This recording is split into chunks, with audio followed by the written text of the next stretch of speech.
দেখো A plus B এর whole square equals to A square plus two A B plus B square, এটা তো তুমি জানোই। আরেকটা সূত্রও তুমি জানো, ছোটবেলায় শিখেছো, সেটা হচ্ছে এ প্লাস বি এর whole square equals to A minus B এর হোল স্কোয়ার প্লাস ফোর এ বি। এখানে জাস্ট সূত্রটা ইউজ করে দাও, কাজ শেষ। দেখো বলে দিয়েছে কি যে X plus one by X equals to four, তাহলে চেয়েছে X minus one by X equals to কত। এক্সটাকে এ ধরো, ওয়ান বাই এক্সটাকে বি ধরো। এবার দেখো এটাকে ওই সূত্রতে আনার জন্য কি করতে হচ্ছে, দু সাইডই তুমি হচ্ছে স্কোয়ার করে দাও।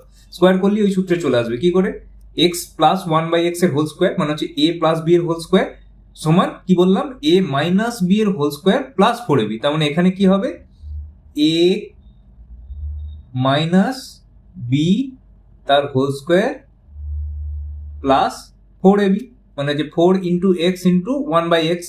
তাহলে four into x into one by x মানে এক্স আর এক্সটা কেটে যাচ্ছে, তাহলে এখানে ফোর এবির জায়গায় শুধু ফোরটাই পড়ে থাকছে, আর রাইট সাইডে হচ্ছে 16। তো এবার দেখো সেকেন্ড লাইনে X minus one by X তার হোল স্কোয়ার ইকুয়ালস টু 16 থেকে 4 বাদ দিলে কত হয়, 12। তাহলে বাঁ দিকে দেখো অলরেডি চলে এসছে X minus one by x, তাহলে শুধু এইটুকু সমান কত, এই এই স্কোয়ারটাকে ওঠাতে গেলে এদিকে হচ্ছে রুট করে দিলাম, √12।